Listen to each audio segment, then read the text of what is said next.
Today, we'll talk about photographing the upcoming annular eclipse. We'll talk about the total solar eclipse coming early next year, what filtration you might need to photograph those events. You might already have it, to your surprise.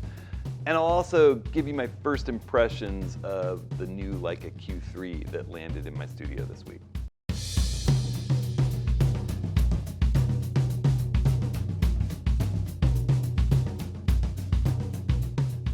Well, hey everyone, Hudson here. Fun stuff today. You know, I've been getting a lot of eclipse and filtration questions. I had planned to do a couple other videos from Glacier National Park this week, but I've just been getting enough questions, and we just launched our Mazatlan Total Eclipse Workshop, which is already waitlisted. If you're interested in getting on that wait list, there may be a little churn in these early days signing up for the workshop. I would email Rick at hudsonhenry.com. I'll put that in this video's full description. Rick's my workshop coordinator, an amazing photo instructor, and he can walk you through the waitlist process. But at any rate, I've been getting a lot of questions about the annular eclipse that's coming October 14th, about the total eclipse, which we're going to Mazatlan to photograph April 8th of 2024. What's the difference between the two? What is all this talk about filtration and really, really intense neutral density that I need to protect my camera when photographing these eclipses? And I want to just demystify that a little bit in this video. We'll talk about the difference between the annular and the total eclipse. We'll talk about why some of you who already have a Kase Wolverine or Revolution neutral density filter set, these magnetic thin stackable kits that I've recommended getting larger than the lens you're likely to use. You can stack these to get 16 stops, and I'll show you a little test that shows that it's just as good as using a dedicated 16 stop. Now, I am stocking the dedicated 16 stop filter, 16 and a half stop, actually the new Kase orange 16 and a half stop Revolution filter, which will protect your sensor by itself in the eclipse. But if you've already got a kit from me in either 112 or 82, or some people special ordered 95s from me, and you have either Wolverine or Revolution, they're the same glass, the 10 and 6, I'll show you some testing that shows that you have just as good a filter by just stacking those two and dropping the two of them onto the front of your lens. So we'll talk about all that.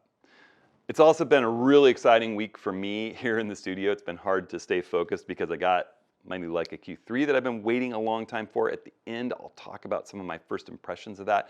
This video always has, a chaptered out table of contents. If you're not as interested in the eclipse stuff and you want to know more about the Q3, you can just scroll along the timeline on the bottom, click, or you can go into the video's full description where I'll have links to all of this stuff, and you can just click that linked table of contents to go to the section you want to hear about.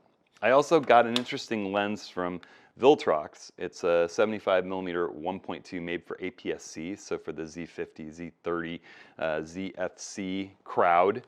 And it's interesting. I've just played a little bit with it. It's got a really lovely out of focus field. I'll talk more about that later. I'm kind of planning a little APS-C Nikon update with some of the optics that are available for that. But I actually used this lens in testing these filters, so you'll see some images from it. In addition, today I have DJI's new Air 3 drone arriving with its dual camera system, and so that's exciting. It's just a lot of stuff, so look forward to some fun content about new stuff. Let's talk about annular versus total solar eclipse. What's the big difference? The difference is the distance between the moon and the Earth. So in a total solar eclipse, the moon passes between the Earth and the sun, and it's close enough to the Earth to completely obscure the sun. So when you're photographing the total eclipse and it's only partial, that bit where the moon starts to take sort of Pac-Man bites out of the sun, you need that filtration to protect your sensor from damage while you're pointing your camera, particularly a long lens, but even a wide angle lens if it's sitting open, particularly with our mirrorless cameras that don't have shutters to protect them, the Z8, the Z9, or if you're live viewing with any camera. It can do sensor damage. Putting that really dark shield is like putting those dark glasses, those eclipse glasses in front of your eyes that let you stare right at the sun and not burn out your retinas. Also, you're not burning out your sensor. The minute that a total solar eclipse occurs where it goes into totality, if you're in that zone of totality, suddenly the sun is blocked and you just see this glowing ring like a shadow of light kind of a reverse shadow coming out from behind this black moon. The sun becomes this black disk with a glowing little diamond ring around it. And you can photograph that with no filter at all. At that moment, whew, you're gonna love the magnetic. You just, whoop, off they come.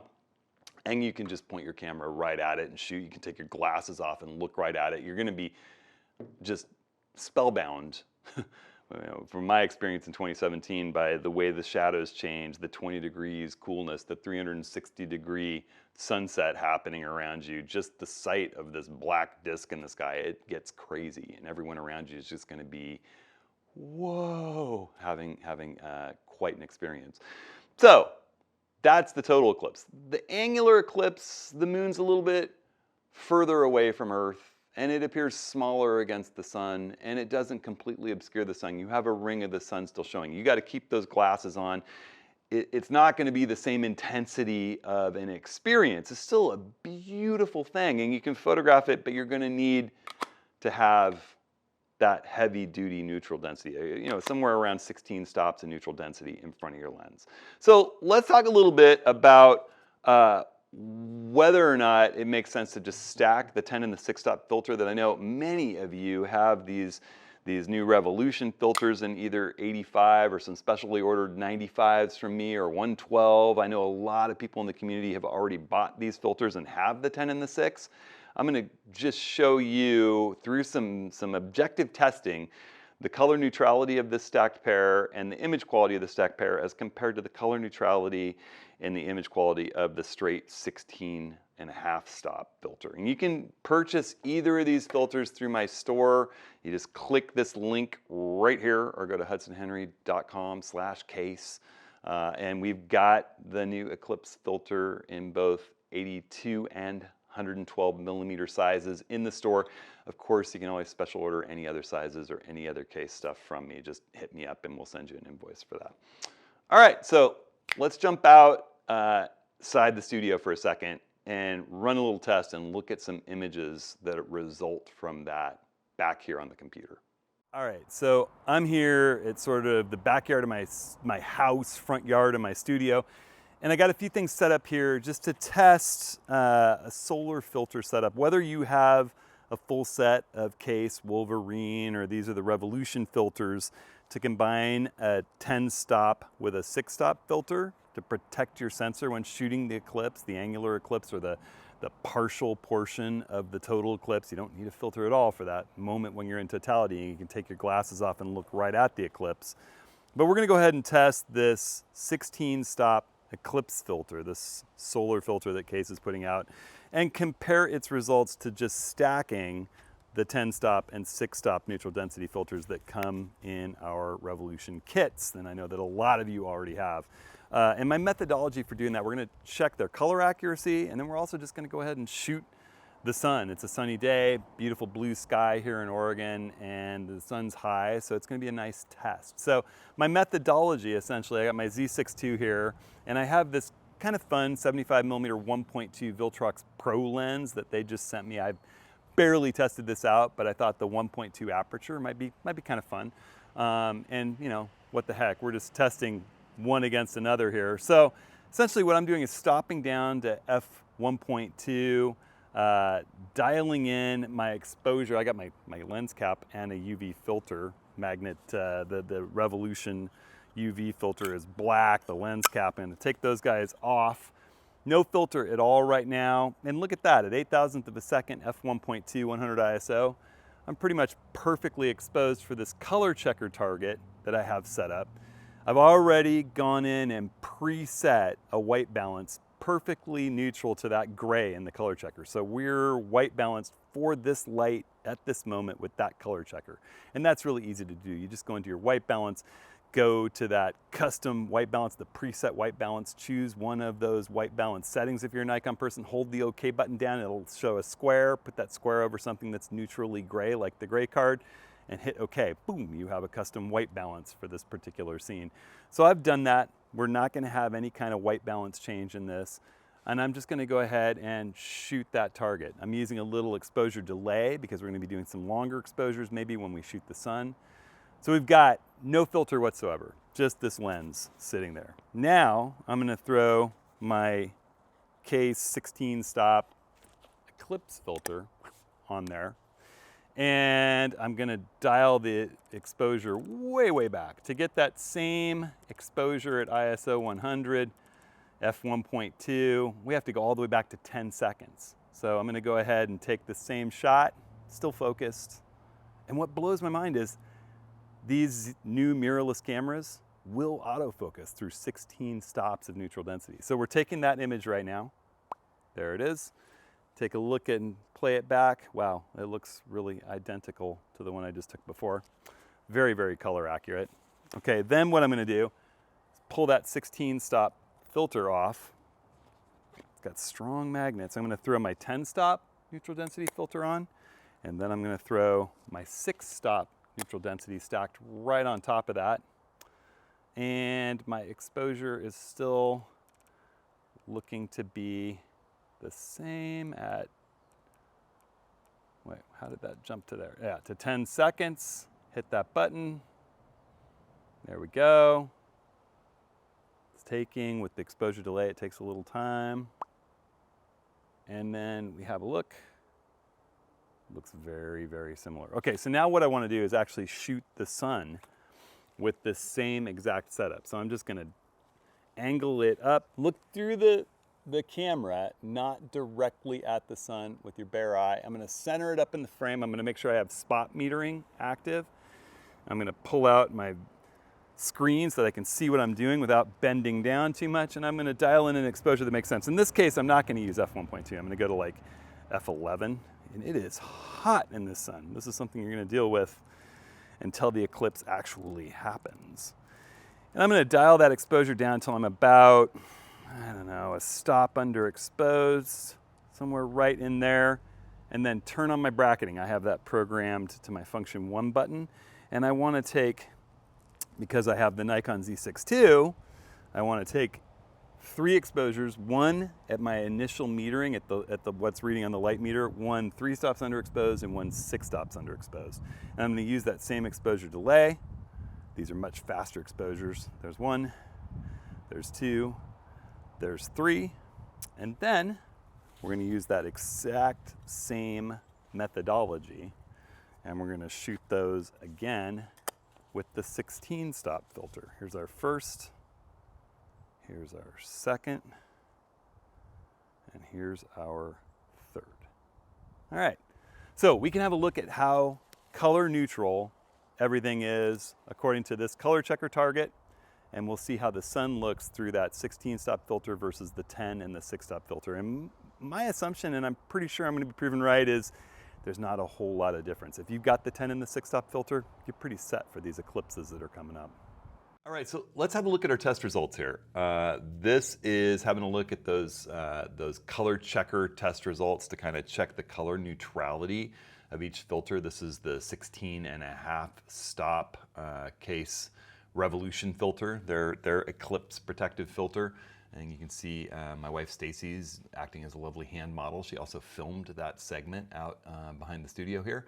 So here we're having a look at the color checker target. Remember, I did a custom preset white balance to this color checker target, so you can see we're very, very neutral. You look up here under the histogram in Lightroom Classic. This is with no filtration at all, and you can see we're 63.8, 63.5, 63.2, red, green, and blue. That is a very neutral reading. 256, or actually 100% would be, it's very, very neutral setting. So now throwing this 16.5 stop, it's not a 16 stop, it's a 16.5 stop, 100,000 ND Kase filter on, still very neutral. As we have a look here, there's a slight bit of fluctuation. There's a slight exposure change, but not dramatic. We're at 54.8, 56.8, 57.6. Looking up at these numbers right here, you know, very, very neutral. We're very, very close. We're within, you know, a percentage point each direction with each color band. Really neutral. You have a look at the color checker before, the color checker after. You know, very, very similar. Maybe it's just a slightly darker exposure. Where were we? We were at 63. You know, if we bump this up just a tiny bit to kind of mitigate that. We'd be at 56, we come up a little bit more. That's really close. We have a look back and forth. Maybe just a hint bluer, but very, very color neutral for 16.5 stops. It's looking really good. Let's have a look at the 10 stop and 6 stop filters stacked. And this one, this was the big test, and it really doesn't surprise me much. Again, without the filters on, we're looking at 61.9, 61.5, 61, all within 1 percentage point for the color balance. If we take a look at with the filter, we're at 60.4, 59.1, 59.9. It's even more perfectly color neutral. Wow. So bam, there you go. There's certainly no problem from a color shift perspective stacking the 10 and the 6 stop filter, which I have said time and time again, having used the two of them in conjunction in bright daylight scenes to blur clouds or blur water in super long, brightly lit exposures. So let's have a look at shooting the sun with each of these filters. I got them organized here. And this is where I realized that Viltrox 75 millimeter 1.2 Pro lens that they sent me for the Z system is actually APS-C. I hadn't seen it labeled on the box that way or in the literature that they sent me, but it is the camera cropped down to 10 megapixels. So when I zoom into 100%, not a whole lot of zoom on this 4K monitor. But this is the on the light meter reading. This is our 6 stops underexposed, and we can't zoom in that much, but you can see we've captured all the detail in the sun. And I had this filter on the camera for a good long period of time with no damage to my sensor. Here's our 3 stops underexposed image, and I think that's probably the fairest exposure right there. We have a look here.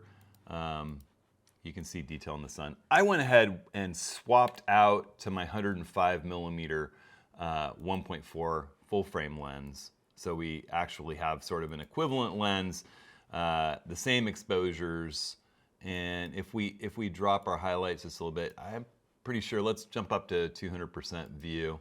Not only is there not any ghosting or flare using this 16.5 stop filter, but we're getting all the detail that you could dream of having in the sun here. Pretty darn crazy. Those look a lot like sunspots to me. All right, so definitely good to go for the Eclipse. Now, let's jump over, let's have a look at the stacked pair. And again, this is the Viltrox, maybe a little chromatic aberration on the meter. Let's take a look at the better lens, the 105. This is on the meter. You can see we're a high contrast scene, blown out pure white in the sun, pure blackness trying to expose for it. If we stop down 6 stops, ooh, there's those sunspots, a little underexposed. If we stop down 3 stops, wow, there you go.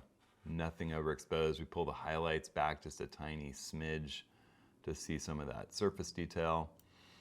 Not really any ghosting or flare.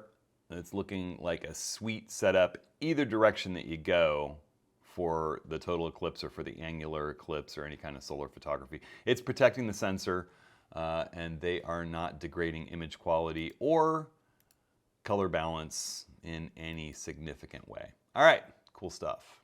All right, so I will say I was not tremendously shocked to find that the performance is really equally as good with stacking the 10 and the 6 stop Revolution filter. I know a lot of you already have these kits with the 10 and the 6 stop, either Revolution or Wolverine filter. I've sold a ton of those to people in the community. That's gonna work great for you. We still have these kits. Obviously, I love the new Revolution line. They're a little bit more magnetic, and that color coding is really, really nice. Actually, they're a lot more magnetic. The more I use them, the more I realize they're just locked onto your camera in a way that the Wolverines weren't. But we also have the 16.5 stop solar protective filter. It's a great neutral density filter.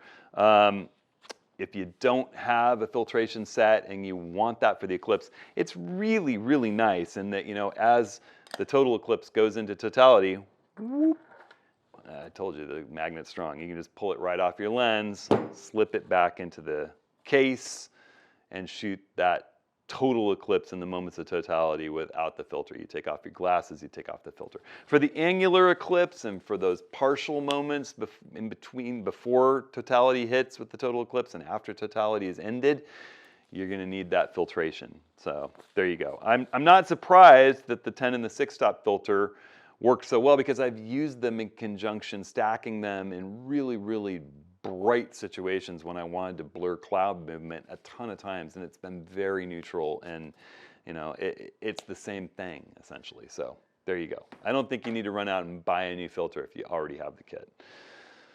All right. Oh, so we got to talk Leica Q3 just briefly. First impressions. I'm not going to go into depth. There will be a much more in-depth review and a full setup guide for this camera coming very soon. If you were to view the bedroom scene at my house the last couple of nights since this has been here, it would be my wife sound asleep on one side of the bed and me in the dark with my reading glasses going through every camera setting with my phone next to me to look up things that are new.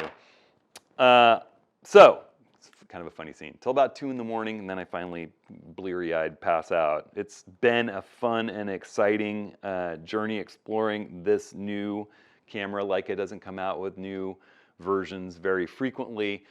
Bumping this up to the 61 megapixel sensor and really, really improving its autofocus speed, accuracy, and tracking is pretty awesome. I'm just exploring it now, but they've done a great job. I was wondering how this same 28 millimeter 1.7 lens would handle the 61 megapixel sensor. It's not even breaking a sweat. The image quality is just amazing still. It's just even more croppable. The tilty screen, you know, it's a standard sort of tilty screen. You know, you've had one before. You can shoot at waist level or down on the ground looking down at it. You can be up above a crowd looking up at it. It's handy. It's a nice thing. I don't know how completely necessary it was. One of the things that I find interesting about it has this cool perspective control feature that I think is in some of the M cameras that, you know, I'll showcase more when I get down to the nuts and bolts in a review of this thing, but it actually morphs the camera as you tilt to get rid of that sort of shifting perspective with objects, straight line buildings, trees, that kind of thing if you activate it. It's definitely a cool feature. Also, the fact that they've gone from having 2 programmable function buttons that you could program with up to 6 options each to having 4 programmable function buttons that could be basically anything in the menu from a vast long list is making me rethink the setup of this camera significantly. I think it is very intuitively put together and nice. We'll talk a lot more about all that stuff in the future. Suffice it to say, I love it. The one thing I don't love is the fact that Really Right Stuff has no intention of building a new L bracket with the grip and the QD port that I live with on the Q2 for the last year. You know, I feel so secure holding the camera with this grip, and I use the QD port with my favorite strap of all times, the simple, comfortable, easy to use Luma QD strap that plugs right into that. And the fact that the new flippy screen LCD makes it so that this just barely doesn't fit the new Q3. I'm actually going to embark on an enterprise to modify this L bracket to fit my new Q3, and I'll let you know how that goes as we get into the process. My good friend Charlie Johnson's going to help me with that. He's got quite the shop. In the meantime, I've been running with Kirk Enterprise Solutions, my favorite gear manufacturer, support gear manufacturer, along with Acrotech. I've been sporting their universal QD equipped Arca plate on the Q3. It threads right into the hole. You know, it's a little bit of a problem because it blocks the battery and it blocks the SD card slot. That is alleviated somewhat by the fact that they chose to include, still waterproof, but they chose to include a really nice little USB-C port that you can charge the battery with power delivery, whether the camera's turned on or not, and also there's an HDMI slot there. But the little USB-C port lets you get the images off the camera or charge the battery without pulling this plate off. And for now, until I get that modified Really Right Stuff L bracket grip, this is my way to slinging it with the QD the way I like to carry the camera. So that's an accessory I'd highly recommend for folks. I also think that the match cover that slides right over the hood, it's a nice little rubber, easy to stow in your pocket, it folds nicely. It never falls off. The rubber grabs a nice hold. That's a great upgrade over the, kind of beautiful and twee aluminum Leica cap, which a lot of jokes are the only sound that a Q2 makes is the sound of its cap falling to the ground.